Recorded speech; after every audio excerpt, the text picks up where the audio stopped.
Ladies and gentlemen, welcome back to the final round of the entire qualifier. Round number 9 of the closed quals. This is it. We've got an incredible match to finish things off. PDHM taking on Slaughterhouse Bravo. They are both 5-3 right now. Got an even record. So, stakes of this matchup. Whoever wins qualifies for the league.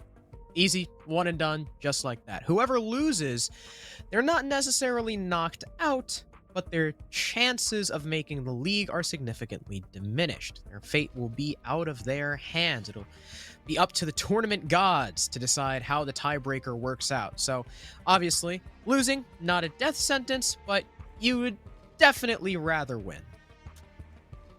Yeah, that's definitely going to be the outcome of choice. We could talk a little bit about what's gone on amidst the chaos and of the second round, or the 8th round ending. Synthetic took a pretty strong victory over Team Vale, a 7-3 victory, guaranteeing their spot in our next season. So good job to Synthetic there. Honor, they also beat PDHM, solidifying their position in the next season, with Team Vale losing their match and with Aggro and Project Neo winning theirs. All of those teams find themselves in a very similar position where a win will guarantee them that spot, and a loss, like you said, Crow, will leave them up to chance. Teams like Aerial Arise, Windstorm, T3 Savants, Imperium, and Nemesis, and Toys are all on the chopping block right now. They need a win to be considered in that tiebreaker, but a win would not guarantee them their position necessarily. Yeah, as it stands, our top 10 teams are Synthetic, WW, Gatekeepers, Honor, T3 Savants, Vale, PDHM, Aggro, Neo, and Slaughterhouse Bravo. Right now, the two teams that many people thought would make it that currently sit outside the top 10 are Windstorm at 11th and Aerial Arise sitting down at a very dangerous 14th. They're definitely going to be looking for that win, as are Windstorm. So we'll see how that shakes up at the end of this round of games. And at the end of this game, too, don't go anywhere, because we still have to reveal the 10 teams that have qualified, as well as do the seeding show to seed our groups for the season. It'll be done pretty much completely randomly, or at least as close to completely randomly as we can get it. I imagine this game will be fairly close, although every time we've thought there was going to be a close game so far, it ended up... Actually, we've had 2 7-2s today. So hopefully this one isn't over as soon. Yeah, of course we, have our expectations. Both of these teams, their name carries a lot of weight, and they've had pretty strong performances so far. We can only slightly compare the performances of both of these teams on paper. They've both played Ascension. PDHM winning over Ascension 7-4. Slaughterhouse Bravo taking that win 7-1. They both played Akara. PDHM 7-1. Slaughterhouse 7-3. They've both played Honor, and they've both lost to Honor by a 2-round difference. Same to Windstorm. Finally, PDHM beat Windstorm 7-3. Slaughterhouse Bravo beat Windstorm 8-6. All of these comparisons that you could make, they are just so close. This really should be a stellar matchup. The only comparison that we do have that may differ a little bit is that PDHM took a 7-2 win over Team Vale, while Slaughterhouse Bravo lost to Team Vale by the same decisive amount, 7-1 there. They lost by 6 rounds, while PDHM won by 5. Yeah, so varying records between these two teams, but hopefully we still get a good game. Now, something to mention, something very important, is the map we're playing on. It's Theme Park. Ooh. Not an oft-chosen map. This will be an interesting one. I have not seen either of these teams play Theme Park. I don't believe. I'd imagine PDHM have the advantage, being probably the more structured of the two, but I'm sure Slaughterhouse Bravo, aren't completely devoid of tricks up their sleeves. We might see something really interesting from them. We have all of the PDHM members in the lobby. We're just waiting for the rest of Slaughterhouse Bravo to trickle in, but believe, what's going on the other streams? On SFCL, they are currently covering Aggro versus Nemesis, another tiebreaker game. Whoever wins that will make it into the league. And I believe, yeah, so if Aggro win that game, they make it in. If they lose, they're 5-3. They still have a chance. However, if Nemesis lose, they are completely eliminated. So that's definitely an important game as well. Go to twitch.tv/SFCL if you want to go see that. I'm not quite sure what 9ball is going for. Oh, they're going for Toys Windstorm, another elimination game. So if Windstorm lose that, they are out.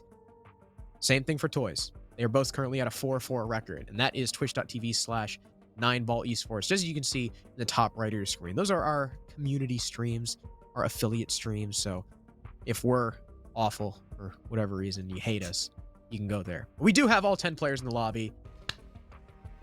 Thank God. And hopefully once we get ours from these teams, we can get right into it. But it's theme park. You know, this is a map that really shakes things up. We talked about comparing these teams with their opponents and stuff like that, but those have probably been, I'm not entirely familiar with the maps they've played, but I were to guess the majority of those are not going to be on theme park or consulate or coastline. They're probably going to be on your standard cafe, villa, clubhouse, Oregon, the standard maps that you see most frequently played here. So the way things, you know, are going right now, going into theme park, some would say all bets are off here. Both of these teams looking to come out strong, but doing it on a map where these teams are likely to have a little bit differing levels of comfort. Apparently someone in the lobby chat, I think it was Exum, I heard it. It was painful. decided to blast some shit. So Nova started the game. So too bad if they weren't ready. First ban, gonna come through. And look at that. It's Hibana. Hibana, a very good operator on this map because, again, ranged hard reaching, very good on theme park. Harder to impact trick, and you can deny a bandit arcade pretty easily. Thatcher will be the next, because, you know, of course he is. It's Thatcher. Defensive bans, though, on theme park is where things get a little bit varied. We see everything from Mira, Maestro, Valkyrie, Wamai, Goyo, sometimes even a mute. First one's going to be the Mira. Pretty standard. She's a pretty damn good operator on theme park. Last one. What are you feeling? Valk? A Valk would be good. I don't know. Maybe you go for Hard Breach now. Maybe you go for the Kaid. Just keep it nice and classic to combine with the Mira. But really, it could be an information focus. I mean, probably not a Maestro, but you never know. Teams could get crazy. Okay. Oh, Slaughterhouse Bravo aren't shy of the Clash, though. So that could be a True target ban to... Who plays it? Wubs? I'm not sure. The Clash? I don't remember. I do know somebody on this squad, though, is a fan of the Clash, and I'm pretty sure it's Wubs. Also, Riot is currently playing for Slaughterhouse Bravo, as Khalida has unfortunately stepped down from the team. So these are the 5 that we're going to be working with for Slaughterhouse. We'll see how much impact the substitute has on their play, whether it's positive or negative, and it's going to be Bunk Daycare up first for the defense. Leaning a little bit into that burn meta, Jaeger, Wamai, Goyo, Smoke. There's going to be a lot of stuff for Slaughterhouse to wade through, but they've got more than enough tools. They've got 4 frag grenades and the 2 impacts of the Zofia. That's just enough utility to be able to dispatch pretty much everything, so it shouldn't be too much of a problem. You know, I mean, there's only 1 shield you gotta, or there's only 3 shields you gotta deal with. 1 from the Smoke, 2 from the Goyo, and there's no Maestro, there's no Malusi, so you can kind of breathe a sigh of relief like that. And thanks to the shields and thanks to their anti-projectile utility, PDHM are gonna be going for that initiation extension. Yeah, to see them, you know, move over towards this east side, really use a lot of that utility. I mean, this is a pretty common extension on not only this site, but on Throne Room and Armory as well. Just utilizing as much of this map as possible. I mean, Theme Park, it has so many buffer rooms. It is such a massive map, and there just are so many options you have. I mean, think about Villa, right? It's an equally huge map with roam potential and extension potential, but the top 2 bomb sites on Villa play more like Clubhouse, or they play more like smaller sites because nobody really worries about that first floor. But if you think about living and library on Villa, I know I'm talking a lot about Villa here, but that can really give you a good idea of how most of these theme park bomb sites can be played. I feel like this map is probably the most common to see these really drawn out extensions, either on the first floor, the second floor, both. You almost always extend quite a bit of utility because just taking map control here as an attacking team is just so vital to getting attacking success. I'd argue more than other maps, and that is why we're seeing, you know, PDHM go for this extension, delaying that map control from being taken for just as long as possible. Yeah, I definitely agree with you there. Theme Park is a very heavy control-based map, and Slaughterhouse Bravo at least have already made their way through Dragon and through Cash. They're trying to make their assault into Office. They'll be met with the Goyo of Subarctic, but it's Raffi on the mute to find the very first pick. Down goes Doc, and we know how good Doc has been for this roster. He is a force to be reckoned with, to be sure, but he'll go down first. Raffi just peeking into the control room right over the counter and taking his head off. Now, not only is that one of your top performers, but it's also your Sledge, and now Exo's swinging out and finding Exo will spell your Zofia. You have now effectively lost 2/3 of your anti-bulletproof utility, and now Exo goes down to Riot. Good trade there. Riot will get delayed by that Goyo fire, maybe allowing for the reinforcement into Bunk, but for now, PDHM in a definite advantage concerning both man count and utility. Yeah, both of those air jabs are going to be detonated. That might have been prompted thrown there, not entirely sure, but regardless, Burnt Turkey now knows the position of a couple of defenders here, and it's all about what he's going to do with it. You can see that the crossfire is bearing down on this angle. Prompted has a deployable shield to work with that has not been dealt with, and the lack of utility from Slaughterhouse Bravo is going to make that position even stronger. We see the attack is somewhat stalled out here. They haven't really grouped up or decided on the next best course of action, obviously feeling the sting of the man disadvantage, but regardless, they need to get something going. They've got about 30 seconds to do so, but they haven't even gotten close to what feels like the bomb site itself. They really only pressured from the one side, but here comes Wubs. He's walking right up the yellow stairs. He'll see the gun and kill. That's going to be Prompted off the board. Not before Prompted could pick up one. That's going to be swiftly traded on back as Wubs will hit the floor. Burnt Turkey, all that remains in a 1v3. No time left now, exposing himself to the yellow hallway, but the double swing comes in the bomb site itself. Wav is one who gets it. That's going to be the round.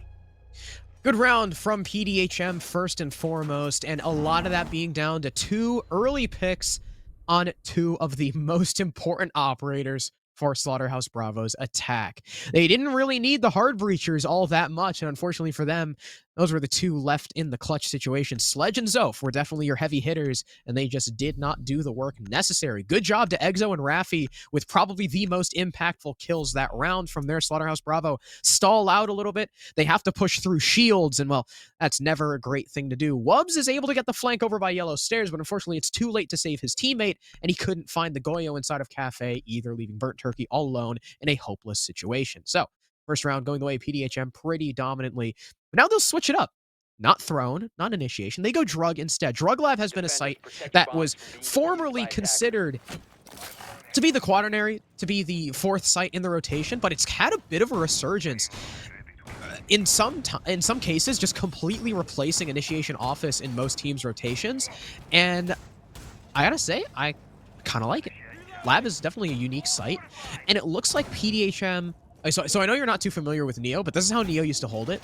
Or, I mean, it's how a lot of teams hold it, but the one that I remember the most fondly is Neo, where you have Mute holding behind Throne, someone supporting from inside Armory, usually it's like a Legion or a Pulse or something, men on site, and, man, I remember in CCS and other leagues, when Neo still had a Steam, fun fact, a Steam never lost a fight in Throne on this hold, ever. As Mute.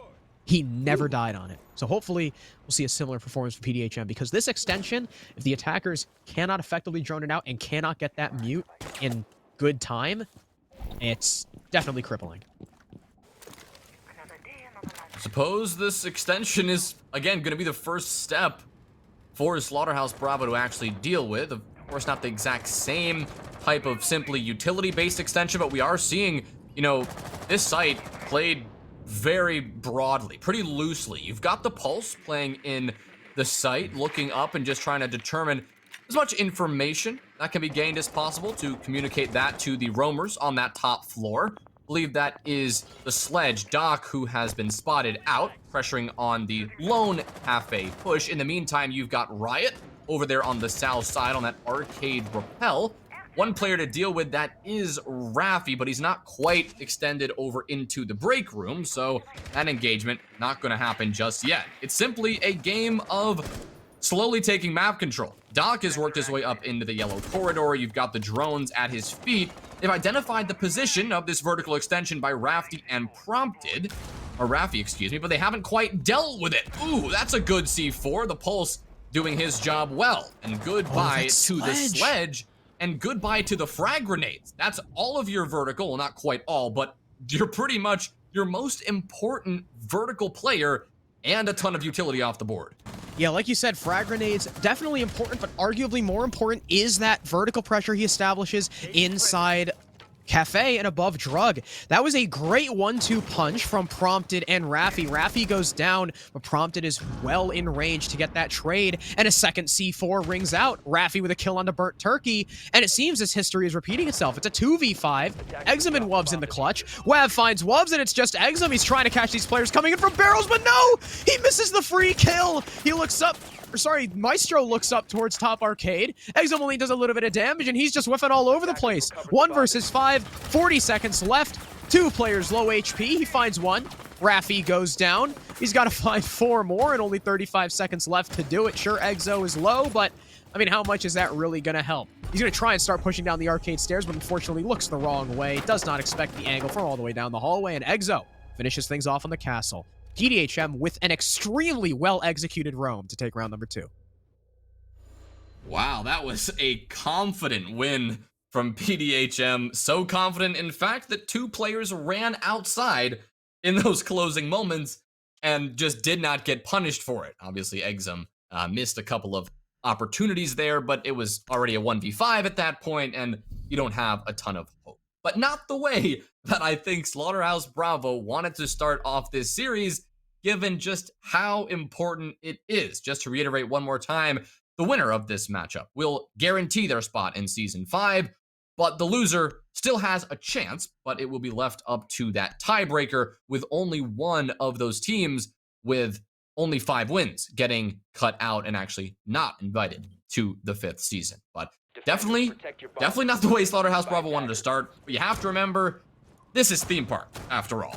This is probably the most defensive-sided map in the game. At least the way we're sitting right now in the meta, no teams have really figured out a good way to attack. It just has not been, it just hasn't been happening. And with so many different options on the defensive side, you can turtle and anchor, you can anchor and just have a couple of, default roamers, or you can go for those full extensions, and there's a variety of full extensions you can go for. There's just so much innovation that defensive teams have been able to do quite easily, and that is why we see this map often go, 4-2, 5-1. Like, it's rare to say that a 5-1 split is normal, but Theme Park is one of those maps that kind of falls into that category.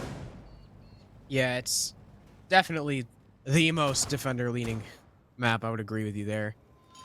PDHM need at least 4 rounds for this half to be considered successful.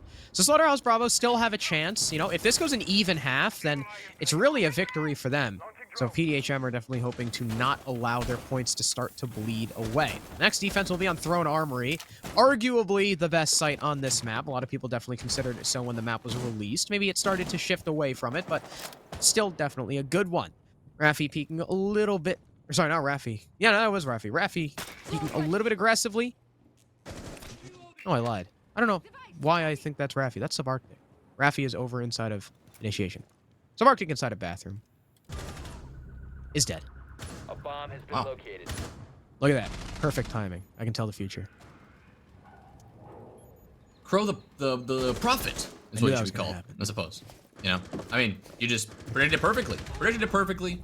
You called out Subarctic for that positioning, and he found the grave. Doc will end up finding the grave, as well as Raffi will say goodbye to the sledge. And once again, we find ourselves in the same situation as the previous round.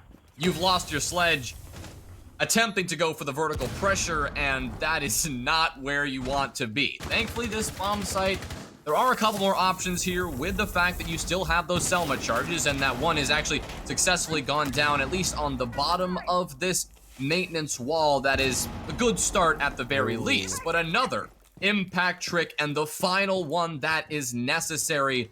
The final Selma charge has been taken off the board.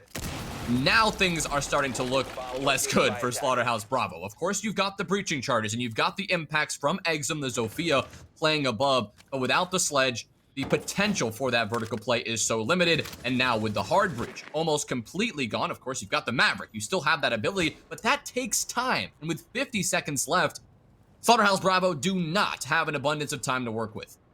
Not only is that a time commitment, but I mean, what are you gonna Mav trick? Just barrels? I mean, I guess you have an angle from maintenance, but it's not an avenue, and I mean, you're not going to be able to finish Mav tricking that wall, and there you go. He tries to Mav in, and he'll pay the price. Raffi with another one as Exum trades it out, and now it's a 2v2, as Wav was found earlier on as well. Burnt Turkey and Exum versus Prompted and Exo. Here comes the swing from Exum. You can see Prompted laying down, but he can't land enough shots to finish off the kill. Exo's been alerted to the position. Here comes the swing from Burnt Turkey, but he's caught by the Valkyrie. Looking for the second one, spraying through the Dragon Door. There's only 10 seconds left. Exum has to make something happen, and he does not expect Prompted to be tucked deeper into the corner than he was previously. PDHM, 3 rounds in a row now, a perfect site rotation. It seems like it's coming down to these early duels, Crow. I mean, I think that's the third round where we've, been looking at, 90-second mark, and we've said, this is a tough spot for the attacking team.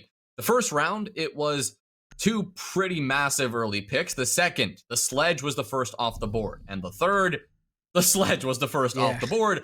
Both times, they were first floor bomb sites, where vertical play, isn't necessarily the make or break factor in the round, but it definitely makes things easier. You force those anchors out of position. You don't allow people to hold down Armory and hold down Throne as much as we just witnessed.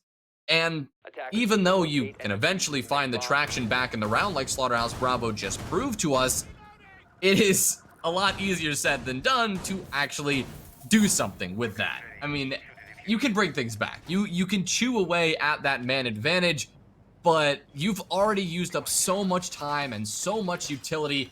Things just start to go wrong. Those little mistakes just get compounded, and then you're staring down another round loss. That is 3 in a row for PDHM, all of them pretty strong.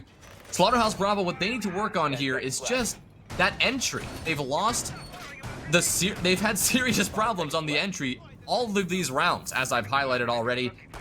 If they can just change that around, I'm not gonna say it's gonna give them the round, as walking into a site with 4 hungry anchors is still going to be brutal. But if you can just not lose your sledge or not lose these vital early picks, I think they'll be in a much better position. Yeah, the worst part, too, is that they've lost their sledge first. Well, they lost him in tandem with Exum round number 1, but they lost the sledge first on both of the bottom floor defenses. And that's just... Or sorry, bottom floor attacks. That's not great. I mean, Doc, not as important on the top floor, but his nades are still cool. So hopefully, like you said, hopefully they fix their entry game. Doc is already playing a little bit more passively. He's hanging out on the roof instead this time. PDHM have a very similar setup to what they held the first time they held Bunk. It's an extension all the way into Initiation, as well as Office. I believe leadoff kill in the first round went to Raffi, I think? Right? It was Raffi onto Exum, and then Exo onto Doc? I think that's... Yeah. That sounds right. I don't know. Maybe.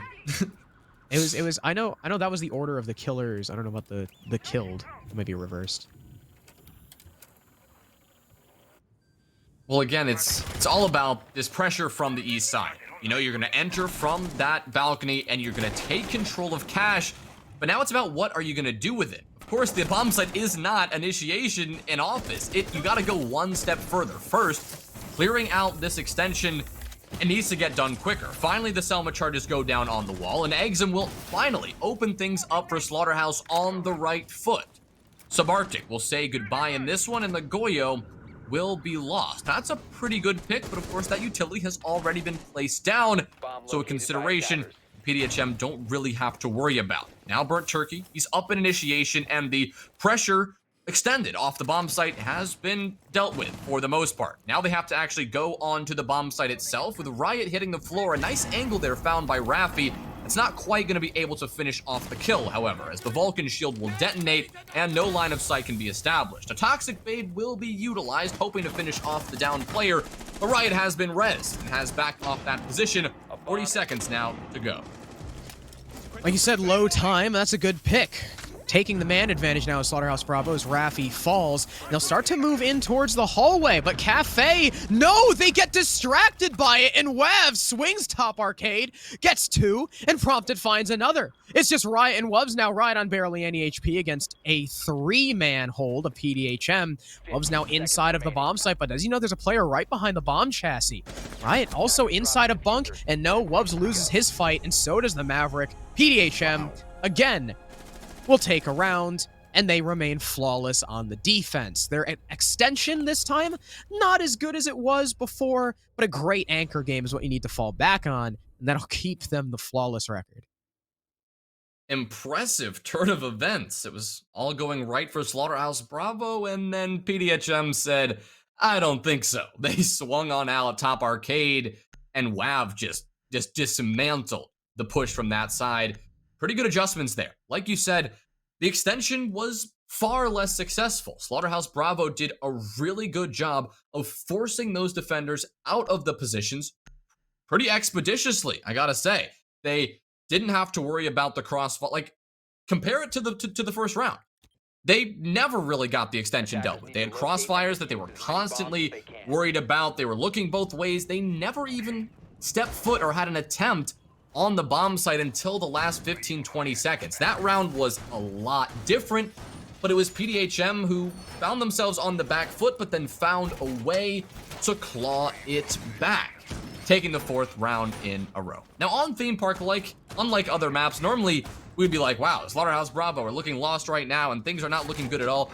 But Theme Park, given the impossibility it seems to find these attacking rounds, the progress that Slaughterhouse made clearing out that extension, I think is a pretty good sign. If they can utilize some of that same energy and use that same speed to clear out this vertical extension, also fast, and they don't lose Doc, this could be their first round win. We're going down back to lab, a bomb site, like you mentioned, Crow, that had mixed results and mixed opinions in the community about its viability, but it is something that PDHM seem to enjoy. And I enjoy casting it. It's an interesting bomb site. They're going for the, pretty much the same strat too. Roamers upstairs, extension into throne, 2 drones being claimed by Prompted. And he was one of the members of that roam that made it so successful last time. Exum almost gets caught hammering away at a barricade as wallbangs come through, but it only does a little bit of chip damage. One of the biggest reasons why this roam was so successful was that not only was Raffi able to get a pick, but it came right after he got downed. Prompted was there just in time for the cover.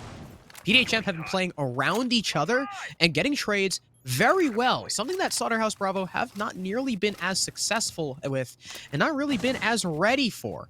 Mute Jammer on the bunk wall will go down, drone confirming Raffi's position as well. This time the bunk wall will fall probably a little bit earlier than it did in the previous round, making Raffi's position more exposed, and here's where he'll heavily rely on his fellow roamer of Prompted to help cover him and help waste as much time as possible. Yeah, the time waste is coming down in break room from Raffi right now, and Prompted is also just sitting still, Yellow Hall just waiting for the swing. It will come in, but the shot slightly missing the noggin of Burnt Turkey, so the Nomad will live to potentially die another day. But the story now going forward is going to be onto the bomb site itself, and can these reinforced walls finally actually get dealt with? Raffi just lines it up somehow, cutting down Riot. He's looking for the second, hiding behind this dragon here. He goes for the swing with the shotgun at range. Wubs takes a chunk of that buckshot to the face. Wow, the C4 now goes distraction! up, but Prompted finds the kill just before. So the 2 roamers working out well, just destroying what remains of this attack, leaving 3 to make this one happen. Holy shit. What a 1-2 punch from Raffi and prompted. First of all, Raffi should not have won that fight down Dragon Hall against Riot. Maybe Riot was just distracted by the wall, so he couldn't react in time. But then C4 comes up from Raffi, and it's just enough of a distraction that Wubbs has to shoot it, and prompted comes in from the kill. But as I say that, the two power players on that roam will both go down thanks to Doc and Exum. So, 3v3. We've evened out the odds, but look at the time. There's only 20 seconds left. Subarctic is still inside of Throne, and you got to deal with two anchors with no vertical play. Here comes the rush. Exum going in. He doesn't know there's a player right around the corner, and he'll actually die to Wav as Wav also TK Subarctic. Just like that, it's a 1v1. Exo should not be in this position, but he'll just dip. He knows there's 1 second left. He's way out of range, and Doc, well played by Exo. It nearly went wrong after that TK and after the kill from Exum, but Exo just runs away, and PDHM will, luckily for them, still remain flawless. 5-0. Exo just running for the hills, nearly caught out of position. I mean, Doc saw him. Doc saw the back of the castle as he just yeeted out of the sight. But somewhere in the middle of that round, I realized that I was reminded of the fact that the bomb site was lab, and that even though the pressure was mounting, like we saw Riot and Wubbs, I think, who was playing the ace, and the Maverick collectively, they pushed, they were going for the armory throw, they were going for the throne room wall from the maintenance side. And at like the minute mark, they were doing that.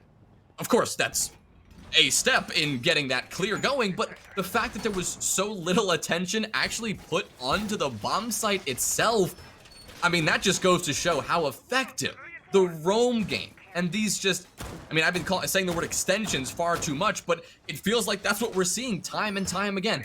PDHM using that roam game, playing the map beautifully. This is what makes Theme Park so defensive-sided, but PDHM are really putting on a show, to say the least.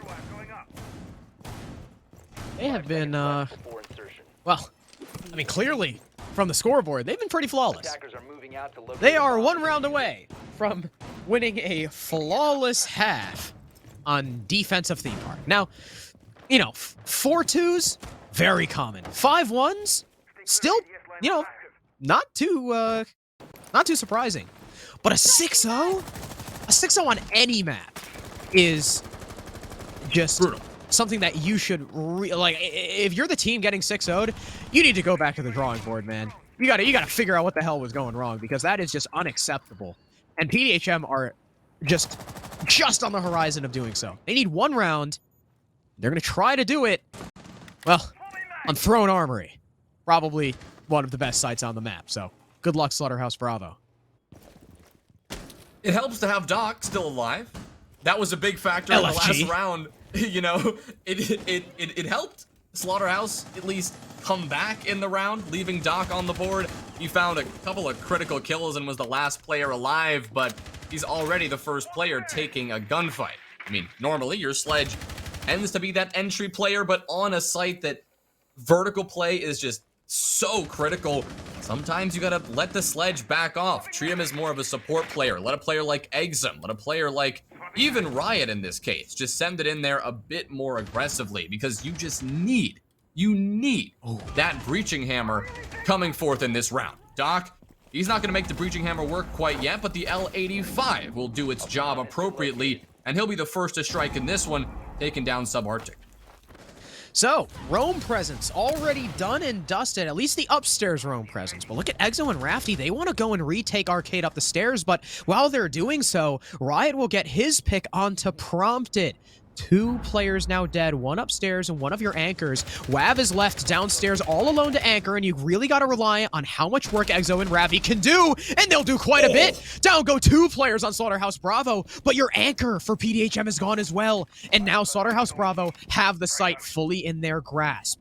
Wubbs getting the plant down as well. It looks like it's going to be successful. Exo taking a hell of a lot of damage, but the flank from Raffi! This could be huge! He gets 2! A 3K, and now down to a 1v1 as Exum finishes Exo. He might have the marks. He's got red pings. He's going to try and long arm to bait out the shots, but Exum has the angle. He can see the head, and Raffi misplays that. Exum with a clutch, and Slaughterhouse Bravo, despite almost dropping to the flank, are finally able to take a round on the last point of the half. Came down to the wire, but they found their first and only attacking round on Theme Park so far. That's going to do it for the first half. So you go into half number 2 with what hopes to be a fervor if you're Slaughterhouse Bravo. We said how defensive-sided this can be. We've also talked in length about how just so clean PDHM have managed to look on this map. I expect that cleanliness to translate to the attacking side. It's going to be up to Slaughterhouse to see if they can really just punish every single mistake and start to make PDHM look like the messy attack that Slaughterhouse were putting down on that first half. A 5-1 split, as you said, Crow, it's not that uncommon, but the mental game, it does definitely come into effect at some point, because just one round, just one small mistake could result in a 6-1 scoreline, and then you have to play the next 5 rounds out on match point, which is a challenging thing to do, as I think anyone could assume. You can clearly bring it back on defense. We know how defensive side of this map can be, but staring down defeat, staring down the possibility of not making it into Season 5 of SCS, I mean, there is a lot on the line here. 5 seconds remaining. PDHM, though, they're still, Attackers are you know, heading out to defuse definitely the bomb. favorites. They've only got 2 more rounds to win. And I'm gonna hold Exo to this. Exo told us that he's gonna turn into the Grim Reaper this map after dropping 14 just to lose to Poison and, quote, playing like Helen Keller against Pox on Locks. He's gonna turn into the Grim Reaper, the Terminator, in this map. And I mean, right now, though, he, Raffi, Prompted, and Wav are looking like the 4 horsemen. They have just been running all over Slaughterhouse Bravo on the defensive side. Especially, too, that duo flank that Exo and Raffi pulled off should not have been allowed to happen. Now, sure, they didn't win the round from it, but it came a hell of a lot closer than it should have been, and Slaughterhouse Bravo kind of allowed them to do that. We'll see if PDHM can keep up this dominance on the attack, or if Slaughterhouse Bravo start to rack up the numbers on the defensive advantageous side. 2 minutes left on the clock already. PDHM have full control of the east side of the building. They've made the pretty default entry point that we've seen from Slaughterhouse and from most teams. You just enter from this cache side and you work your way on through. Now that they have done so, they will next need to encounter both Exum and Doc holding this vertical extension in daycare. You combine that with the pulse from below. That's Riot, who's just going to be providing that information. Oh my goodness, a nice C4 there coming out from Wubs. The information game, as I said, it worked out perfectly. C4 kill being delivered, and the follow-up by Doc, sending down Raffi. Here comes Doc on the swing. He's gonna get another finish off the down player, and despite Prompted getting that free kill there, Wubs is going to round things off, and Slaughterhouse Bravo, already, they come out on defense in a strong round 1. It's like Wubs downed the guy in bunk, and Doc was like, Just stare at him. Do I take this kill? Yeah. And died for it. So that's what you get for taking your teammate's kill, Doc, instead of just killing the last dude and letting your teammate have it. But otherwise, Slaughterhouse Bravo with a very successful round. And they didn't even really need to roam. Started off with a C4 kill downstairs from Wubs. He comes back up yellow. And PDHM don't really do anything. I mean, did they even have the initiation wall open? It looked like they just all tried to walk through the waiting room and all died. I just walked through the double door. And that was it. That is, I mean, it's a push, but it ain't a very good one. So definitely dropping the ball in that round was PDHM. Slaughterhouse Bravo, all they needed to do was wait with open arms, and they caught them perfectly. So good job, Slaughterhouse Bravo. There we go. 2nd point on the board, 2 in a row. Start of a streak. Now they'll go down to Throne Armory. Another very good site, and you can see by the way, or by the operators they brought in, the way they're already setting up Mozzie and Malusi. maybe Mozzie and Jaeger will likely be the ones upstairs roaming. Throne Armory definitely relies a lot on how much time you can waste upstairs, because the minute you give that up, Sledge is going to start going to town and forcing all your anchors over towards the throne side, where the open wall should await. 5 seconds left before insertion. Well, I think based on this operator lineup, at least from the side of PDHM, we're going to see a lot more focus on vertical, because only one hard breacher exists. Unless I'm blind here, which I'm double checking and it looks like it's confirmed. Prompted is the only hard breacher on the board here. So, I mean, obviously Maverick tricking, that is a thing and it will likely happen, but Slaughterhouse Bravo, they were electing to bring that double hard breach, put a little bit less of that focus on the vertical, but just given this lineup, I think this attack starts and could end with this vertical play. And how quickly, if at all, PDHM can not only get their headway into this top floor, but establish those lines of sight on to the bomb site and actually really get things going here. We're going to see Exo make his entry from this cafe side. A couple of shots exchanged with the Malusi of Exum, but no shots will connect. Another player will be identified, Riot. He's going to be Z-pinged over in the top of Arcade, but he's yet to be forced out. The pressure is now building, the crossfire starting to be worked on here, but with this supported roam, this, I think, a trio roam here coming out from Exum, Riot, and Doc collectively, PDHM need to get something going here, and the time is still ticking away. Doc on the swing. Good timing there. He's going to remove Prompted.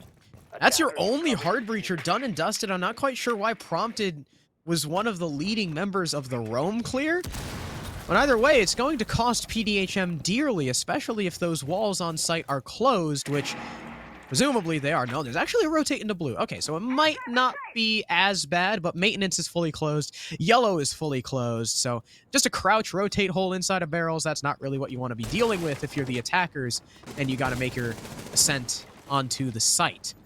No refrag just yet either, and there's only a minute left in the round. Exo doing his best with the vertical play, but he has yet to find Riot over by Tarps. And as I say that, Caster's Curse, I guess, Riot, distracted by the presence above, will get killed from the window. So now we're at an even man count, but time ticking away. PDHM still trying to do the work from upstairs.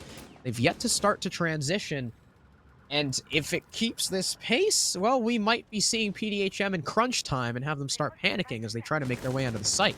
Exum and Doc are actually both horizontally off-site as well, and it doesn't look like they've been spotted out. Brilliant headshot. Down goes Subarctic, and Wav too! Wav, you really gotta hit those! Exum finds Raffi as well. After Raffi finds one of his teammates, it's just Exo alone. He finds Doc. Gas grenade goes out, and he'll be swung through it as he's trapped in the bar. Burnt turkey with the finisher. And Slaughterhouse Bravo, now stringing 3 rounds in a row, start to close the gap. It's crazy how Theme Park can just make teams look. Like, you come on attack as Slaughterhouse Bravo, they look lost. And now PDHM, who just looked incredibly coordinated and clean on the first half, have now come out on their attack and have seemed flustered as well. The play from Prompted is the most curious. The isolated sole hard breacher on that top-down clear. I mean, that there's really no excuse for that kind of decision, and those mistakes started to ripple through the rest of the team. Obviously, Doc just absolutely going insane. Finding a couple of kills that should never have been found will assist that. So Slaughterhouse Bravo will look, again, pretty damn clean. Going forth to now 3 rounds in a row. 1 round on their attack to close out the half, and now 2 on defense. The third site of choice, compared to PDHM, this one is going to be Daycare. And Bunk is coming in now. PDHM preferred this one as their primary bomb site. The Slaughterhouse have saved this one for last. Update as well. Neo just lost to Gatekeepers 7-3. Where does that leave Neo? 5-4. Up to chance, up to the tiebreak. Yeah. It is a definite maybe on whether or not they'll make it. 10 seconds to insertion. Like you said, Slaughterhouse Bravo leaving the best for last. Bunk Daycare is going to be their next site. They're going to be going for a very similar play. They're going to be doing that initiation room office extension with the Goyo, with the Wamai, playing their lives inside of those adjacent rooms. Just trying to waste as much time as possible. you can do it successfully, well, that's huge. If you don't, then, well, and you're down 1 or 2 bodies going into the site execute. Looks like it's mainly going to be Riot and Doc over there with Burnt Turkey inside a vault, though that position at the smoke place is usually one that you fall quickly back from. If you play there too long, if you overstay your welcome, you're really easy to capitalize upon when you try to rotate to rafters. And Smoke, of course, is not someone you want to lose too early. Wav can see that shield, and it will go down swiftly to the Ash. Well, my charge gets 1. Oh, ADS gets the 2nd, and there we go. There's the 3rd. Down goes that Goyo shield. Fortunately for Subarctic, he had to use all of his utility to do so, but at least getting 1 Goyo shield is better than nothing. The PDHM need to be careful. They need to clear out initiation. This is not the bomb site, after all. This is an entire extension onto the next bomb site that is not being played right now, and we see PDHM. They're still all bunched up furthest on this east side. No pressure really done onto initiation office or waiting room yet. Prompton is finally going to raid a nade on through. That's going to pop the Vulcan shield and force Exum to back off that angle. Burnt Turkey, he's also playing this vault position. I think one of the last 2 defenders to fall back closer to the bomb site itself. Riot being the 2nd, playing over in initiation. Pressure now building with the Maverick doing his due diligence, utilizing that Surrey torch, but a C4 will cut down Prompted. Wav has an answer for that, finally removing Riot and equalizing that man count into a 4v4. The removal of Riot marks that final defender cleared out of initiation, which will allow Exo to push on up. You combine that with Raffi pushing his way up into showers, Doc being the player in his way. This is good progress finally being made from PDHM, but there are only 45 seconds left on the clock for them to do it. Doc's gonna line up one, Exum the other, and now it's gonna be a 2v4. I don't even know where they got those kills. Oh, it looks like it was over in initiation, perhaps, and it's just Wav and Subarctic, the Zofia and the Ash. There's one close right. Subarctic will win that fight. Down goes Doc, 2 versus 3. They bring one back, but they're very low on time. 25 seconds, and I'm not quite sure where Wav went. Oh, he went over towards Cafe. But actually find a kill onto this player inside the rafters, but Burnt Turkey with the long angle on the SMG-11. He wins that fight, and Wav doesn't know which way to look. Slaughterhouse Bravo, they take their 4th round in a row. Round number 9. Just like that, the 5-round lead that PDHM had once acquired is starting to slip through their fingers. Crazy that we were talking about a 6-0 a pretty short time ago. But now it's only a 1-round differential between these 2 teams, and it's hard to argue that Slaughterhouse don't have the overwhelming momentum at this point in time. Like you said, 4 rounds in a row, looking absolutely dominant on defense, mirroring the dominance that PDHM showed on their side. But PDHM need to find some of that dominance again. They've looked rather uncoordinated, and I guess that a theme park just really brings that out. This is a very capable team, as they showed just on the first half, and as they showed this entire qualifier long.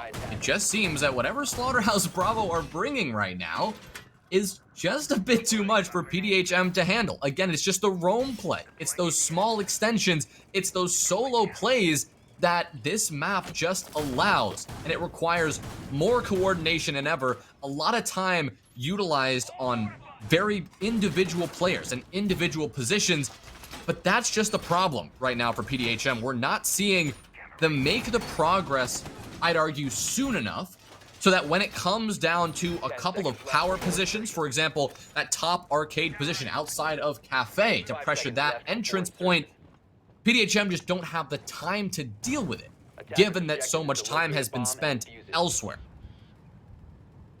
We also have another little update for you. Aerial Arise 7-0 swept Imperium to eliminate them. Dami went 11-0. Wow. Spicy. Wow. Incredible stuff from Dominic himself. So Aerial Arise, very possible they make it.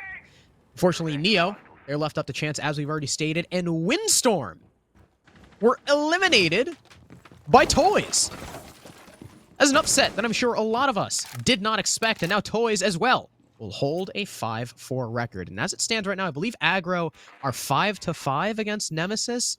And I think if Aggro win, the tiebreaker works in Ariel and Neo's favors?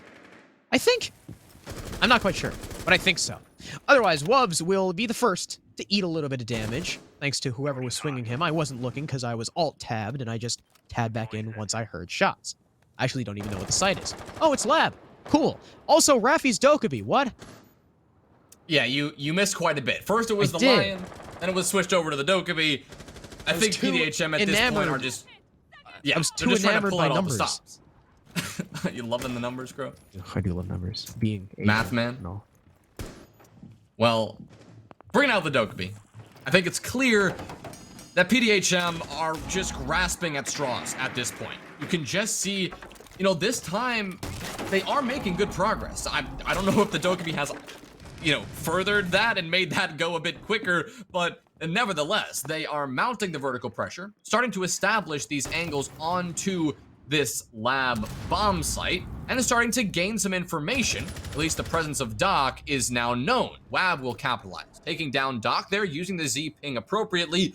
That was not before Burnt Turkey could find a pick for the side of Slaughterhouse Bravo. It will even things out though, things in a 4v4, but 45 seconds are all that remains. This feels very similar to so many rounds prior, and with Subarctic nearly missing it, but finally getting wubbed at the last second, that's exactly the pick that PDHM need to further this push. But there's only 30 seconds, and they have to get it going. Another vertical kill coming out from the Ash. That's a big one onto the smoke, so the toxic canisters will no longer be a factor. Goodbye, Riot, says Wab, and now it's gonna leave Exum all alone. What? Dangerous round to lose here, prompted on the swing, making it happen in round number 10. And PDHM will finally stop the bleeding. Wow, there were 3 people peeking that double door. They really wanted to make sure Exum wasn't getting out of there alive. Like you said, finally PDHM with a round, and they finally put themselves on match point after dropping 4 in a row. That round, after Exo died, I really thought things were going to be very shaky for the attack of PDHM because you lose a big player, you lose your vertical play. But Wav, he was able to find Doc for the equalizer, and Subarctic making perfect use of those vertical holes, being able to find not 1, but 2 kills. 1 onto Wubs and 1 onto one of the other anchors. And from there, he had moved the man advantage back into his team's favor, and they could just smother the site. Great job to him. Big player in that round, a big pivot point, really, in the momentum of that drug lab defense. So, Need to locate and defuse trouble starts here, though. PDHM aren't out of the woods yet. That is the only site that they have won. And now they gotta beat Throne. Slaughterhouse Bravo had a pretty damn good roam last time they attacked, or last time they defended this site. Will PDHM be able to dismantle it? Because otherwise, we might be within 1 round of going to OT. This is where it really gets down and dirty. I mean, Slaughterhouse Bravo have looked very clean on defense so far, but the speed with which PDHM just dismantled that defense in that round now gives them, I'd argue, a little bit of an edge. I don't know if I expect them to take this one, but now there's 2 rounds that Slaughterhouse Bravo need to make up in order to hopefully send us to overtime, at least if you're Slaughterhouse Bravo or a Slaughterhouse Bravo fan, and to really look for that 6th victory that would eventually guarantee their spot in the next season. But again, it's going to come down to this early attack. How quickly can PDHM make this progress, make this vertical play happen? I mean, it's the story of Theme Park, story of pretty much every single round. How quickly can you identify the position of these roamers? In this round, we've got Doc. Now, no surprise to see him on the roam as well, but you've got Wubs. He's waiting below in, I believe that is the bathroom of lab there, and he can toss a C4 straight on up, a position that has worked several times before. No entry has been made by Exo just yet. He is wary of that, and is wary, smartly so, of the position of Exum, the Malusi on the yellow stairs. Prompted, now making some progress as well, utilizing that exothermic charge to, oddly enough, establish a line of sight over towards Doc, who as a result of that line of sight, will be falling back off and playing that a bit more passively. I think the big question for me in this round is, have PDHM learned? It appears so, as they have not lost an early body. Their hard breacher is not dead first, so that's progress. They've in fact completely flushed out all of the roamers upstairs, so it's much safer now for them to start doing the vertical play, as you see Exo now doing. There's still that rotate into barrels that the defenders have made, that PDHM, if they gain that control, could potentially use to get a nice little crossfire onto the site. One player has been spotted out inside of lockers. It's the Malusi of Exum, currently on 10 frags, trying to break that and hit 11 as Subarctic comes crouch walking in. He's waiting patiently. I don't doubt he's not going to move here until he finds it, but Exum gets it as Wubbs finds 2 towards the hallway. Exum finds a 4th as well as Prompted can't pick up the kill. And all of a sudden, it's Exo in a 1v5 ace clutch situation. He'll win one fight against Doc. He's got to turn around, but he's getting spammed through the wall. Now just 1 HP thanks to Exum. And all hope in this round may have just been lost because of a poor transition to the execute by PDHM. As poor as they come. 30 seconds left. Exo doesn't know what to do. He's just going to sit here. He knows that there's no hope. He thinks the time would be better served, agreeably, to just sit and talk with his team for the last 20 seconds, figure out what went wrong to try and ensure that we don't go to OT and they finish out the map 7-5. Oof, I mean, the transition you talked about, it started off so hopeful, at least for PDHM. Exum's position in lockers was identified by the Ash. That was Subarctic. He worked his way up. He was in the perfect position to finish things off. But then all of a sudden, multiple swings came through from both of these teams, and the scoreboard was all orange. It was all Slaughterhouse. And a combination of the swing from Wubbs, a fantastic shot from Exum, just shut down the beginning of that transition. Had things been a little bit different there, had Subarctic been able to capitalize on that information and find that kill onto Exum, who we can see is now just the top frag with those 12 kills, going 2.0 KD right now. Had that kill been found, that transition would have been made so much easier. You would not have to worry about the locker's position. You're pushed down the yellow stairs and getting that yellow wall open. It would have been done with relative ease, and then there wouldn't have been too many issues getting into the execute phase of the round. The vertical play, the early entry into the map control, all successful for PDHM. Early points of success that haven't been found in previous attacks. But like you said, Crow, when it came to that push, something just was not there. Yeah, something was amiss.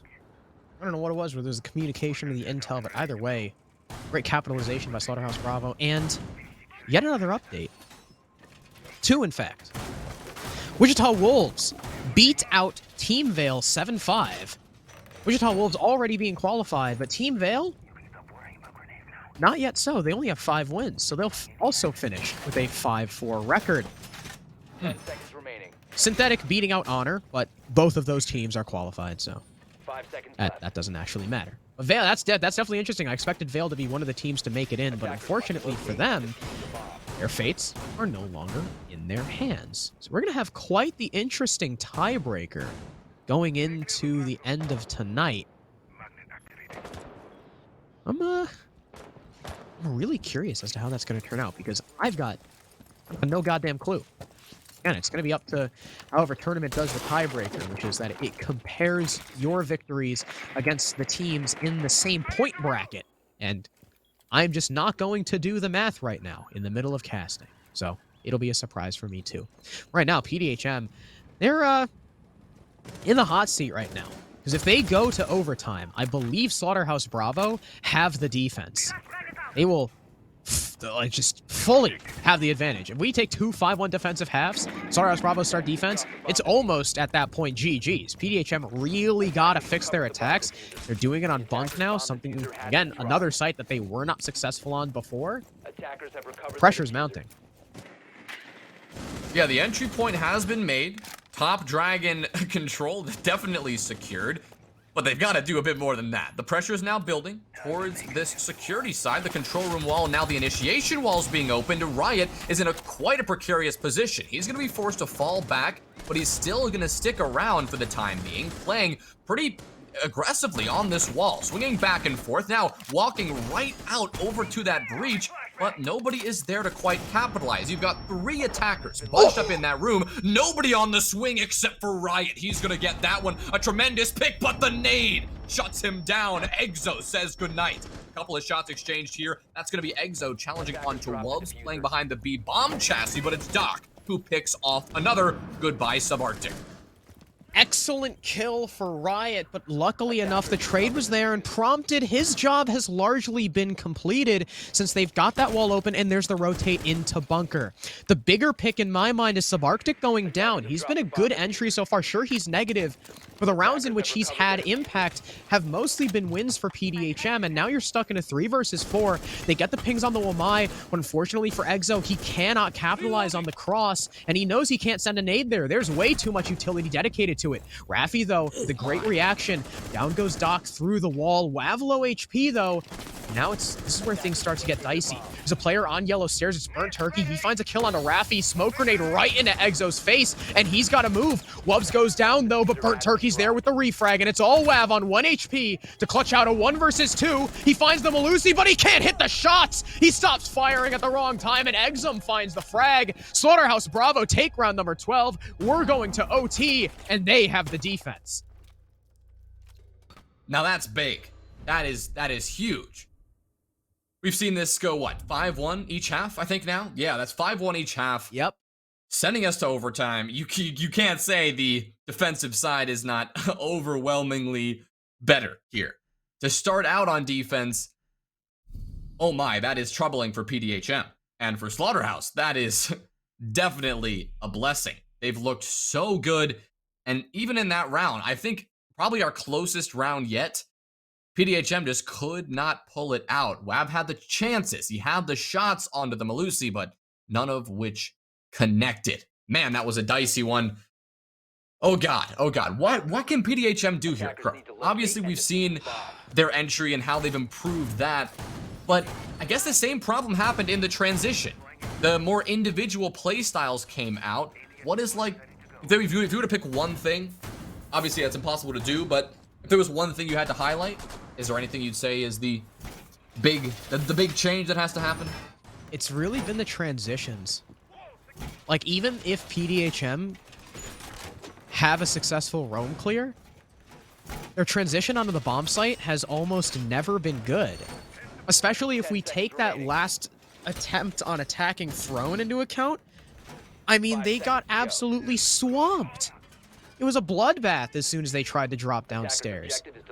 And I don't know what it is. Maybe PDHM, maybe they're not doing enough with the vertical. Maybe their drone game off-site isn't as good in the mid to late round as it is in the early round, but something's got to change. Otherwise, I mean, just by the grace of overtime sides, they're dead in the water. I don't know. If they can keep the roam, again, first things first, clear the roam. This has been hit or miss. Slaughterhouse Bravo has had some pretty damn good roams, and it's kind of a 50-50 on whether or not PDHM have been able to deal with it. Now, it's been better in the more recent rounds, but again, this is a game of adaptation. If Slaughterhouse Bravo bring it back up, PDHM are done. Even if PDHM kill the roam, then they've still got to worry about the transition. So no matter what, no matter how you look at it, Slaughterhouse Bravo are going to be in the advantage for every one of these defenses. Well, maybe that's just the thing. You said this is a game of adaptation. I couldn't agree more, but we're not seeing many changes from Slaughterhouse Bravo on the defensive side. I'd argue because they don't have to make many changes, but that does mean that the thing PDHM has going for them here is their ability to bring out something different. They've seen pretty much the same defensive setup. Now this is, what, the 3rd time they're seeing this.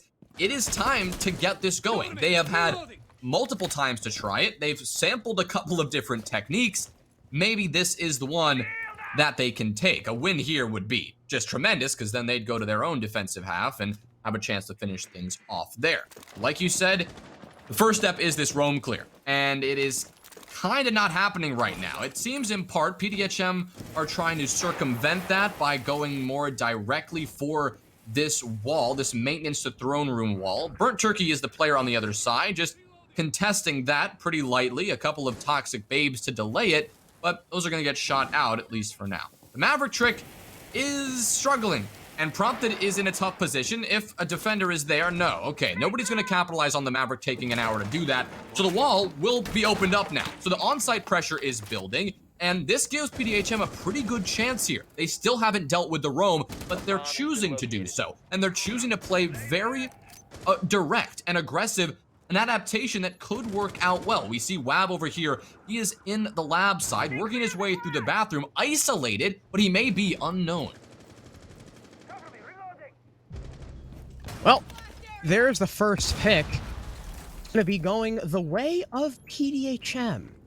Riot goes down. That's a good start for Exo, but as you mentioned, look at the time. 15 seconds left. Exum now lit up, so is Wab, but Wubs is down. Could this be the turn of the tide? It's a 5 versus 2. Exum finally claps back, but Rafi's on a triple. He's on a heater. The Frenchie's doing it all, but there's only 3 seconds left, and Wab will find the final kill. PDHM, when they needed it most, they will finally grab an attacking win. Holy. Wow. They did That's it. the first time. The first time in so long. It was a 10-2 defender favored split, and PDHM just bucked the trend. Oh my god, if you're Slaughterhouse, you have to be kicking yourself and you're fuming. Absolutely shaking. You're fuming right now if you're Slaughterhouse. I mean, you gotta win that round. I mean, 5-1, 10-2, like you said. PDHM just say, screw it. Let's just go aggressive. Let's just pressure the site right away. And I think what they did actually caught Slaughterhouse Bravo a little bit off guard there. We saw the super late rotation from those roamers, and that's because PDHM made the decision to continuously apply just the bare minimum pressure to that top floor. You still had attackers on that top floor when that wall, the maintenance throne room wall, had been opened. The pressure was building on the bomb site, and the anchors upstairs, or the roamers upstairs, they weren't fully aware of that. Not because the comms were weak, but because they were so focused on dealing with the roam clear that they could not get back to site in time to support the anchor and to support the bomb site itself. Brilliantly played there from PDHM, sending mixed messages to the side of the defense, making them a bit confused. And clearly, that paid off. I mean, think about if you're Slaughterhouse there. You're probably thinking, wow, we hear them trying to pressure us on this top floor, but they haven't done it yet. They've failed to do so. Their time is gone. We're sitting in a really good position. All of a sudden, PDHM come out of nowhere. They just pummel you as they enter into that bomb site, and they take the round. I mean, that right there is triggering, to say the least. And now you have to come onto your attacking half, the impossible half of Theme Park, and be more coordinated than ever. Oh my, a tall task indeed. PDHM now in the driver's seat. They have the defense. Slaughterhouse Bravo, it's their turn to buck the trend. Can they do the impossible? Can they win an attacking round? It'll have to be on Bunk. It's a good site for PDHM.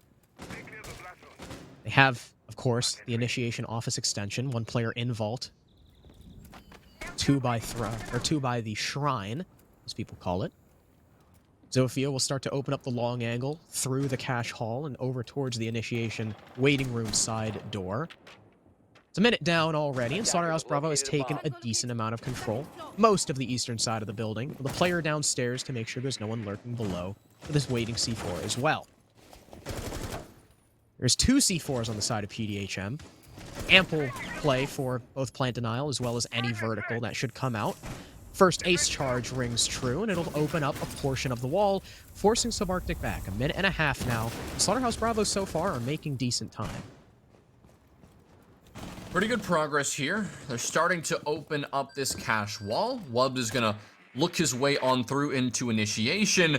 With a defensive extension, PDHM starting to play this one smart, starting to slowly recoil back onto this bomb site, letting that extension fade away, giving Slaughterhouse Bravo map control, but doing it so late. The Nitro Cell's gonna open up the round. That's a good pick from Subarctic, removing Exum, the Zofia, who was working her way up the yellow stairs. The Vulcan shield now pop. That's going to delay Doc and Riot just a bit longer and make the time even dwindle further. Lub's now working his way up in waiting room, starting to establish the pressure onto the bomb site. But the time, again, ticking away. Burnt Turkey finally making his yellow hull entrance, but the high angle is there, and a great shot from Burnt Turkey. A good angle found by Exo, but Burnt Turkey says no. Riot answers back, prompted with the response, keep things even in a 3v3. Wow, things are really heating up. Neither team wants to let go, and there's only 20 seconds left.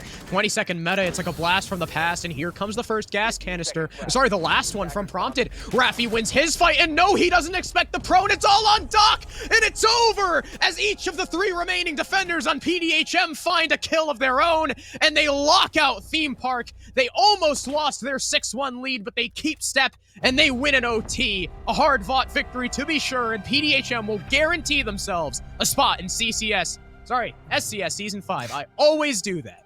God damn it. What a way to end it. I mean, could not ask for a better game to close out the qualifiers. I mean, that one was spicy. I mean, Theme Park, as unexpected as it was, it gave us pretty much what you'd expect in the actual round count. 5-1, 5-1. But then PDHM, they completely shake it up by finding that attacking win in overtime. Crucial round. We were pretty much convinced that Slaughterhouse had, a win given to them on a platter, given that they had that defensive side in OT, but PDHM, they just snatched it right back. Yeah, so great stuff from PDHM. That was fucking intense. But they come away the victors, and now Slaughterhouse Bravo, they are not eliminated, but like we've said so many times, their fate is no longer in their hands. They'll finish with a 5-4 record, and thus, it'll be left up to the tiebreaker, which is, I mean, in all honesty, is basically up to chance. We also got word that, unfortunately, Aggro have lost to Nemesis. Now, both teams sitting at 5-4, and another tiebreaker. Another one. Left up to chance. This is definitely shaping up to be really interesting, but I do think it is worth clarifying though, Crow. Tiebreaker in all, I mean, yes, chance is part of it, but that's not actually what happens. No, though. yeah, that's not actually. I'm right. lying. I'm joshing. The first tiebreaker is head-to-head between you and your opponents at the very same scoreline, and then that second tiebreak will be round differential. I know you're joshing. Yeah. I think it is worth clarifying though. I think actually Nemesis might have a pretty decent tiebreaker against the teams in the same bracket. But we'll, of course, we will have to see. And if you've noticed, if you've checked the bracket, if you check tournament, you'll notice that it's not updated. We did that on purpose. Yes, we did. Fuck with you. No, I'm kidding. It's to keep the suspense, make sure there's no spoilers, because now that I believe all the games are done, are we done? Is that it? I think we are. No. Not quite yet. Yeah. Okay, so all the games are done. So in a bit, we're not going to cut to a break. We're just going to sit here and BS, shoot the shit, as they say. But after that, we'll have our nice little reveal show. We'll go down the list and tell you all 10 teams that have qualified. So we are updating scores, so don't check the link. Don't look at the tournament link. I'll know if you do. You gotta keep the suspense alive, man. It's no fun if you ruin it, because after all you're doing is ruining it for yourself, right? You're not gonna let me and the sultry Jonah reveal. Am I pointing at the right side? Hold on, I'm not looking. No, I'm not. No. And the sultry Jonah let you know. So don't look at it. Hermé will tell us when he and Rigel are done. But otherwise, these quals have been probably, honestly, they were more exciting than the CCS quals.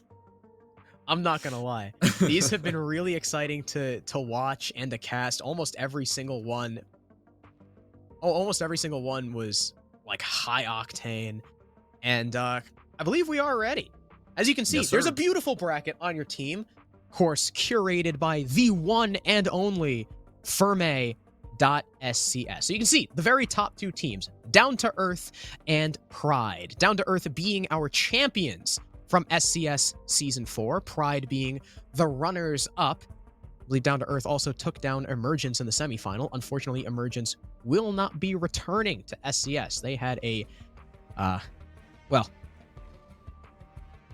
not to sweeten my words, to put it bluntly, they had a pretty abysmal run through the qualifier. So, unfortunately, they're not going to be making it. But Jonah and I, we're going to go back and forth. We'll reveal one team each. So that means I'll start, and Jonah will, of course, end things off.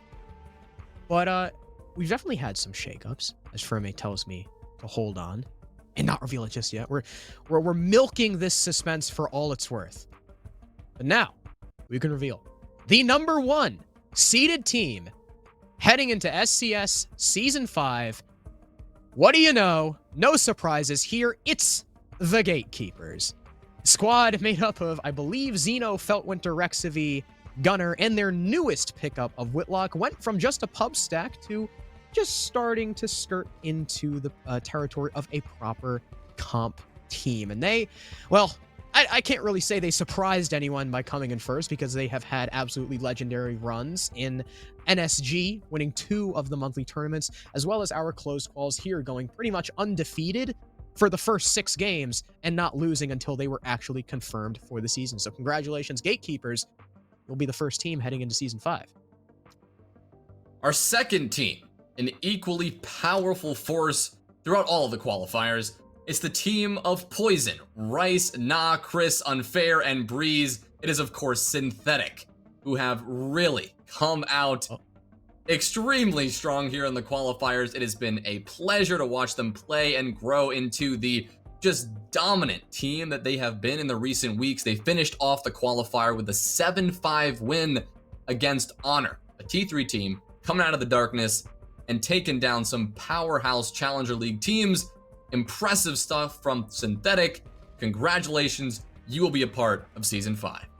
Let's go. And they are pretty much, if anyone remembers EPS Season 4, they're like Phantom Troop 5.0 at this point, so it's only fitting that they remain in the top T3 league. And of course, Ferme had to spoil the next team because he already put the logo up there, but it's Wichita Wolves, a team that has been kind of touted as, you know, since they're a newer pickup squad, they're kind of a ranked team, and they play very aggressively and loose, but they were able to surprise a lot of people. I definitely did not expect them to make it this far, but they are our number 3 team heading into the season. Gatekeeper, Synthetic, and Wichita Wolves all tied at 14 points. That is 7 wins and 2 losses. Quite the run in the closed qualifier. So Wichita Wolves, very well done, upsetting a lot of people's expectations. And sometimes that's just what you love to see, an underdog story.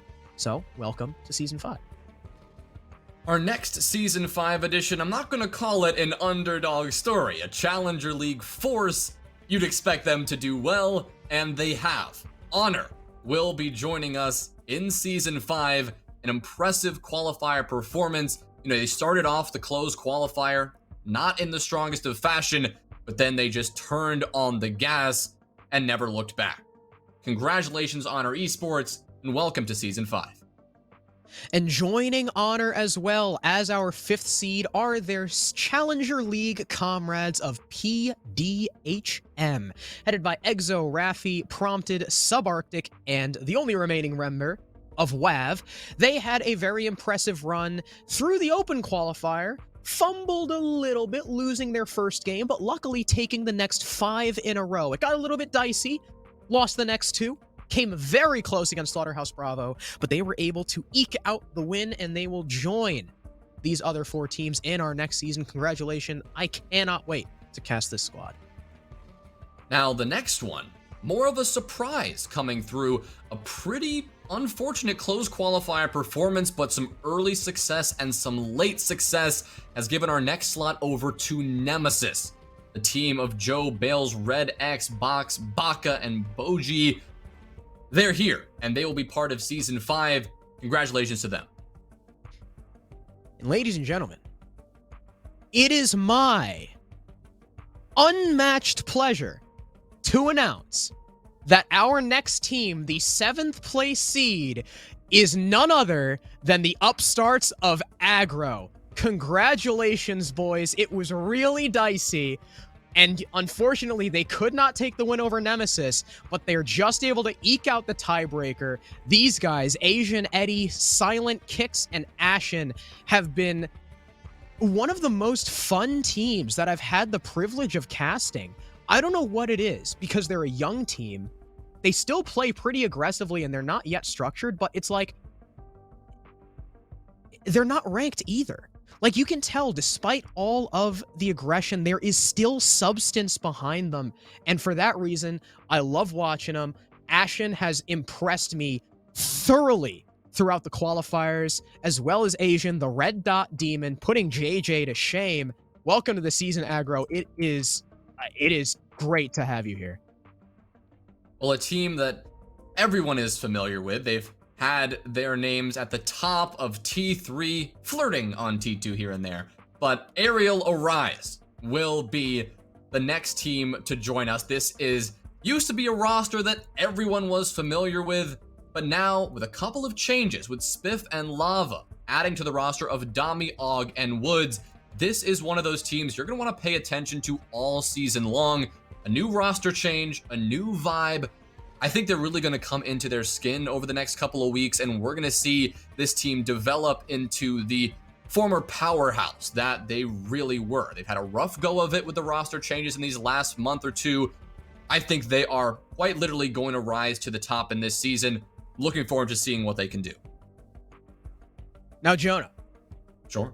If you would indulge me, I would really quick like to mention a couple notable teams that have not made it into the season. Of course, we already know Revenge Nation, Goofy Goobers, and Emergence. Emergence not rejoining us for the next season. Akara, doing not great. Matt Squared, the collegiate powerhouses, not making it either. Neither have Didn't Ask or Ascension. And Windstorm. I know Windstorm was a squad that a lot of people expected, but unfortunately they fell flat as well. Unfortunately, Imperium will also join Burnt Turkey himself in the losers pool, along with Toys. That leaves 3 teams: T3 Savants, Neo, and Vale. Now, 2 of these teams, the 9th and 10th place spot, are actually tied for 9th perfectly in the tiebreaker. And I'll let you know what the first one is. The first one is T3 Savants. Junior GXD, and, well, formerly Imposta, now I believe joined by, who was it? Riot? No, Riot was Slaughterhouse Bravo. Who the hell was subbed in for T3 Savants? Do you remember? I wish I did. Hold on. Turbo. That's Yes. who it is. I don't know why I said Riot. Turbo. I'm so sorry. Now that Imposta has departed, unfortunately, again, rip Imposta, he will be dearly missed. Turbo, GXD Junior, Donkey, and Blanky. 2 names that I'm not familiar with, at least not before now. I had my doubts.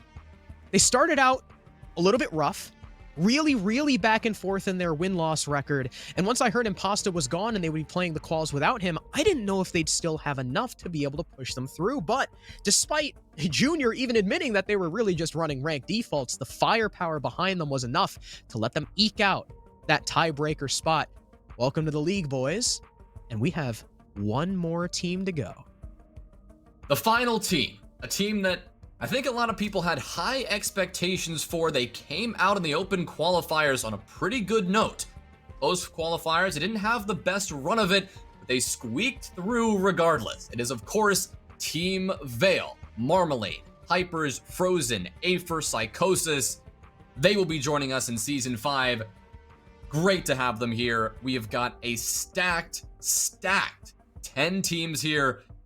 So great to see. Just so great to see this next season. I am absolutely stoked. This team lineup is, like you said, stacked. They're cracked. And I mean, they got me feeling some type of way. SCS Season 5 is sure going to be a heater. Reminder that the prize pool, if I'm not mistaken, is a minimum of, what, 3,000? 35, that's what it was. Yeah. See, I was going to say 3,500, but if I was wrong, I didn't want to raise expectations too high, so I lowballed it. But yeah, good. $3,500. That is quite the feat for a upstart T3 league. That, I mean, I guess this season, SCS has officially elevated itself to T3.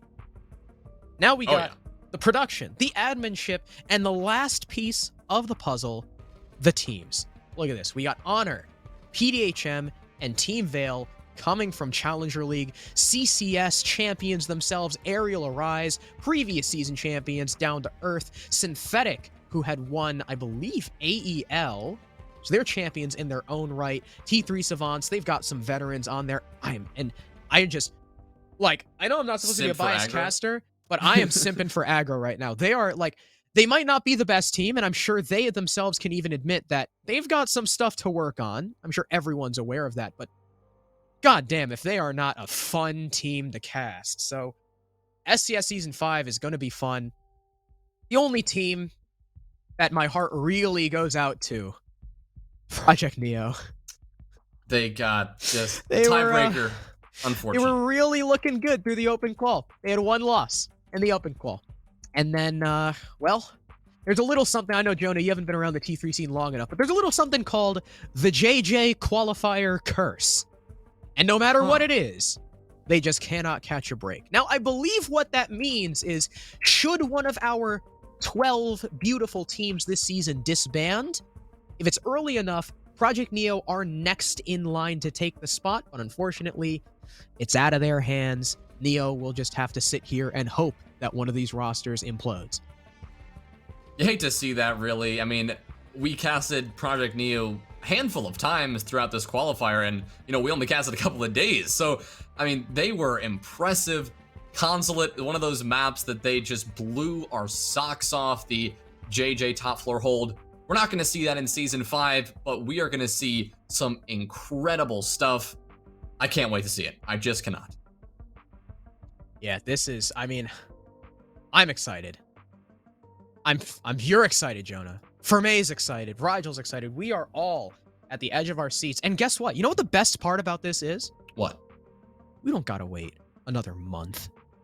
Another 3 weeks. None of that bullshit. The season starts next freaking week. Let's go. We are jumping right into the action. Fermay, what day does it start? Is it? Oh, it's under question. Maybe 2 weeks. it's a definite 100% probably. Probably maybe, yeah. It is a for sure maybe. I mean, if it does start next week, that'd be great. But otherwise, you know, it is Friday. So maybe we'll start in 2 weeks. But either way, that's not long. I'm sure these teams are itching to get in. I'm itching to get in. Oh wait, we have to seed the teams, don't we? Into groups. I believe we do. Do we still have to do that? So what we've got in front of us now are 2 randomly assigned groups by tournament, right? You've got Group 1 with Pride on the top, Down to Earth on top. Group 2 with Pride on the top. Now, to spice things up, what you just saw, that's not the official group stage. There's one element of chance, one element of randomness we're gonna throw into the mix. Crow and I have a little seeding show for you. Hopefully you have a deck of cards in front of you, Crow. Do you? He doesn't. Forgot to get those. Well, I've got a deck of cards in front of me. Right here, you know not what? the most stylish of cards, you know? Entertain the stream. Yeah, I will. I will look for them. While I explain the format. We've got a deck of cards in front of us. Crow and I are going to each take turns shuffling the deck and revealing one random card at a time. If the card turns up black, like this one, then the 2 teams that you saw in front of you are going to stay in their assigned groups. For example, Synthetic and Gatekeepers, Seed 1 and Seed 2. If I hold up a black card, this is where they will remain, Synthetic with Down to Earth and Gatekeepers with Pride in their groups. However, if I were to shuffle the cards and hold up a red card, no matter the type of card, any card as long as it's red, that means the teams will swap in their respective positions. For example, Wichita Wolves would replace Honor on the Down to Earth side of the group stage, and Honor would move over to the Pride and Gatekeepers side. Now that is the overall game plan. We are comparing these 2 teams, Seed 2 and Seed 3, or 1 and 2, 2 and 3, 3 and 4, down the line. You get the picture. Crow and I are going to alternate picking our cards, and hopefully he's back with a deck. Yes, he's back. His lights are on. Crow, do you have a deck of cards? Found my cards. All right. Would you like to do the honor? Look at that. And start it off with a shuffle and a reveal. Make sure to, do that reveal on stream so we can all see it. We know there's nothing sus going on. Of course there's nothing keep sus. it- You think, listen, all of you in Twitch chat, do you trust me? You better trust me. I have been with you people. Your hair, for it's not fucking ever. covering your eyes. You're right. Dude, I specifically did my hair like this so that, I mean, it looks fucking stupid, but it's out of my eyes just for you guys. So you can confirm the fact that, yes, I do have both of my eyes. They do exist. Contrary to popular belief. I didn't know that. Let me bridge the cards. How do you do that again? Yeah. It's helpful to have a That's- table in front of you. Do a little bit of, that's good enough. you know? All right. Card number 1. This Hold is that for, bad I wheel. believe, what is this for? D2? No, not D2E. No, it is It's for for- synthetic and gatekeepers. Synthetic and gatekeepers. Synthetic right now, I believe, under D2E. Will they switch? What is that? Yes, red? they will. Red. That's they red. will. They do. So, first seed will go actually over to D2E. So, unfortunately, that little advantage that a lot of people have of being able to, if you seed higher, you get the easier game, quote unquote. Unfortunately, gatekeepers won't have that. Get fucked, Gunner. Well, so they'll swap around. Down to Earth will join gatekeepers on their side. Synthetic will join Pride. Now the second card. It's my turn to pick. Now the two teams here. Let me just pull up my bracket. This one is going to be Wichita Wolves and Honor. Crow, I'm going to let you do the honor of picking your card. Would you like me to go from the top or the middle or the bottom? Yeah. Let's go for the middle. Going Right in for the the middle. Right in the middle. Going with the reveal. It is a red 10 of diamonds. That means we will see a switch between Wichita Wolves and Honor in the arrangement you saw right now. Interesting, spicy, keeping it hot. Nice. Will we get a black card? That remains the question. Of course, the 7 of Hearts Edger is going to stay down there. It's not in the Okay. deck anymore. Next will be between PDHM and Nemesis. Let's see. Currently, I believe PDHM is under Pride. I swear to God, if we get another black card. I mean red. Okay, right here. Oh, yeah, we get another red card. Ah! It's black. The It's black. clubs. Let's go. All right, they'll stay. PDHM stay under Pride, and Nemesis will stay under D2E. And they join. Who do they join? Wichita Wolves and Gatekeepers, I believe. Yes. like that. Hard to remember all these things. Well, now, after PDHM and Nemesis, it comes down to Aggro and Aerial Arise. Same thing goes, Crow. I will give you the opportunity to take your pick. Bottom, middle, top. You know what? Let's go with the bottom energy. The That's what I'm bottom feeling. energy. We reveal the bottom card. It is also the four of clubs. Look at that. Twinsies. Wow. They will stay like in we're- the're respective positions. It's like we're connected. Wow. And now, I believe we're on our last one. We're on Yes. T3 Savant's Veil. All right. What we're gonna do? Gotta give you a choice this time. I am. You know what Okay. we're doing? What we're gonna do? And we're gonna try and do this as best we can, right? Okay. You're right. For me, you gotta keep Jonah on the screen. You gotta keep Jonah on the screen. Just denies it. All right. Oh my. Pick a card. I see that. Okay, sure. Any card. Okay, fifth from the front. What the fuck? You can see them. It's not fair. This one? Okay, sure. I mean, that's fifth. You gotta count them out so we all know. Otherwise, you're just Wait, picking. from... You can't from- see them, Crow. That defeats the purpose. No, but you can't see them. So that's fine. That's fair. Right? But no, but So then you wait. have to pick the one that I am actually Yeah. choosing. I don't know And I which can't one you're point choosing. at them. Yeah, you can. All right. What are we doing here? What's the call? Just pick one. That one right there. Oh, The this fifth- one? The fifth from the I front. actually can't see what this one is. So Oh, you know, can't. we'll go Good, with this okay. one. It's a 6 of hearts. It's red. No swap. That was All right. exceedingly stupid. I That apologize. was well, I don't know where that idea came from, but it was Listen, terrible. I was like, but this hey, it does mean What if Crow. I do the pick a card any card thing? But then I was like, oh, you can't do that. But I had already done it, so I had to commit to the bit. Well, what you see here, this is not the current one. You still need to see it to update, but you'll see that in front of your eyes, so you know what's going on. Synthetic and Gatekeepers have swapped. Honor and Wichita Wolves should also swap. I think we got a black card for the Nemesis one. Black card Yeah. for Aerial Arise, and then a red card for Team Veil and T3 Savant. Yeah. So it's decently mixed up. We got a nice mix of red and black. Well, that sounds all right. Yeah, it should be a pretty decent set of groups. I'm reordering my cards now because I don't like putting them away without them being in order. That is a very Crow thing. I feel like Listen, the Crow moment, patented Crow moment. all right, I'm gonna have to wait till after the stream to do that. Otherwise, I'm gonna get distracted. This was fun. This was a well-run qualifier, if I do say so myself. Smooth. 'Cause Smooth. I can say that too because I had nothing to do with the admin ship. Look at that. Perfect. I am non-biased. Good job, Ferme and Rigel and Azul and any of the other admins. Shout out to AJ for being a degenerate. Hashtag fuck AJ. And what are we talking about while Ferme's fixing it? Well, we can also shout out the rest of the people who made this possible. Obviously, That's true. our partner broadcasts, SFCL, new up and coming league. They've got qualifiers coming up. I think if you weren't able to make it in season 5 of SCS, you can try your hand over at SFCL. They've got some good leadership over there. And 9-Ball Esports, I believe they run like sort of like monthly or weekly like pick'em tournaments where you just kind of like 10 mans, but more tournament style, where you just get into a random stack of guys and you just pick people and you play it out and it's fun and they stream it. That's like both. FPL. Yeah. That's it. That is exactly what it that's is.